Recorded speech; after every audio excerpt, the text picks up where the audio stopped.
Bonjour tout le monde. Good afternoon, everybody. I have been having a really hard time writing these tributes, saying goodbye to my mama. None of this, it doesn't even seem possible. How can I tell my mama goodbye? My mama, Mary Laurent Abraham. She could try and drive me crazy. She could be impossible at times. I remember once, Mama wanted spice. No, there was a shortage of spice on the island. So, after going all around town, that take all day, going through the markets, every store I can think of that could have things like spice, roadside vendors, it was time to call out the big guns. We decided to reach out to people across the island to see if we could find someone with spice. Finally, we got spice in Dailies. Thank God. Brought the spice to Mama. Normal, grateful, her usual self. Then the next day, Mama got a visitor. And then she went into Mama mode. What I have there to give you now before you go? Can you imagine the lady give the person the spice? All the spice. Up till today, I have no words. But that was my mama. She always gave out of her need. Like she would have her last piece of bread and she would sacrifice it and give it to somebody else and stay without. Just imagine how much more of herself she gave to us. That's all I've ever known. To be without it in this cold world where unconditional love and trust is as rare as it comes is unfathomable. Today, I stand before you with a heart full of love, full of gratitude, and yes, full of sorrow, because today I have to say goodbye to a woman who meant everything to me. My grandmother, Mary Laurent Abraham, better known as my mama, a name I would always call her that made her giggle, and she would respond, my rebellion. Mama wasn't just my elder, she was home, my teacher, my foundation. There are some people whose presence really shape your entire life, who love you so deeply, guide you so patiently, and believe in you so fiercely that their influence becomes part of who you are. And for me, that person was my mama. From as early as I can remember, Mama was there. When I got hurt and cried out for comfort, she answered. When I needed reassurance, she gave it freely. And when I didn't yet know my worth, she saw it. She saw a light in me that at times I couldn't even see in myself. And she never stopped nurturing it.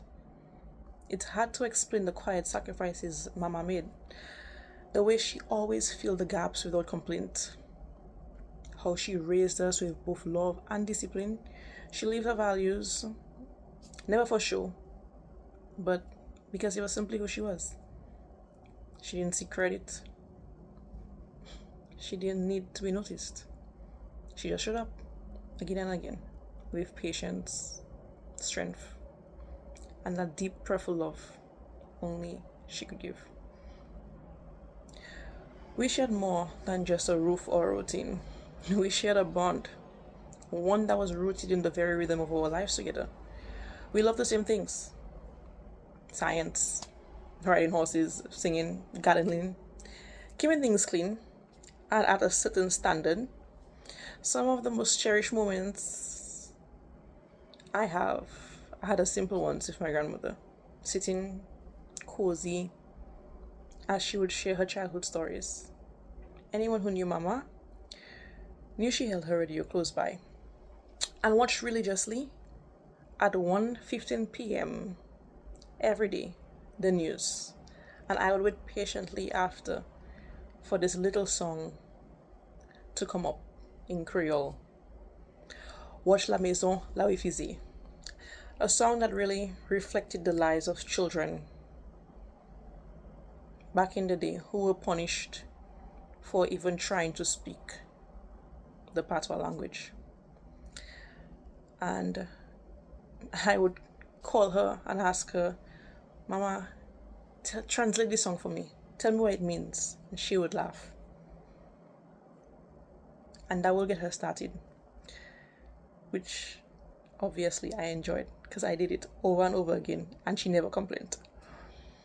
She would tell me how life was when she wasn't allowed and speaking patois was looked down on. And really, that would send her in a spiral where she would continue sharing more childhood memories and experiences she had growing up with her parents and life living in the country. She would speak, and I would listen wide-eyed, wrapped in the warmth of her presence and the wisdom of her voice.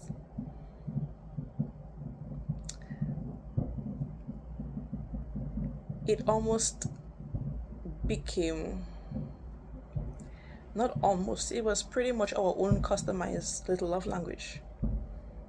Our love for singing bonded us even closer. We spent countless hours singing old hymns together.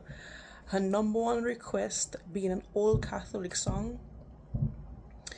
Here I am, Lord. It is I, Lord.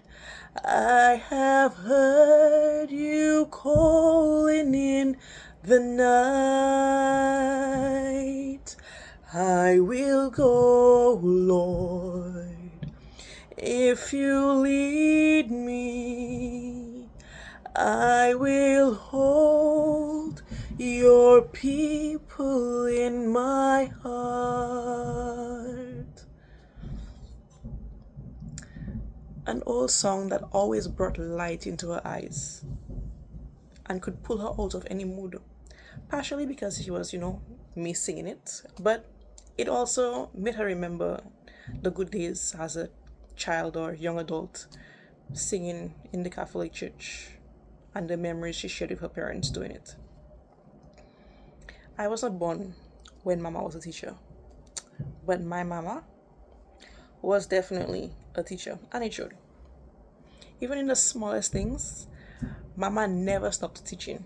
Whether we were performing chores, gardening, cooking together, cleaning the meat, she made everything a classroom.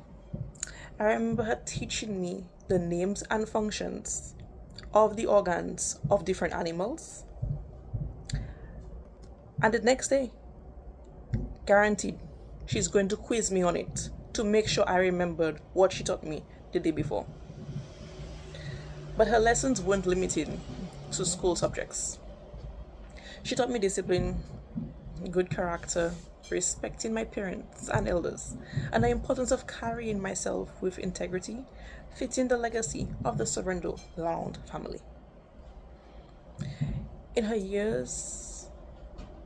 latter years, she remained just as present and purposeful.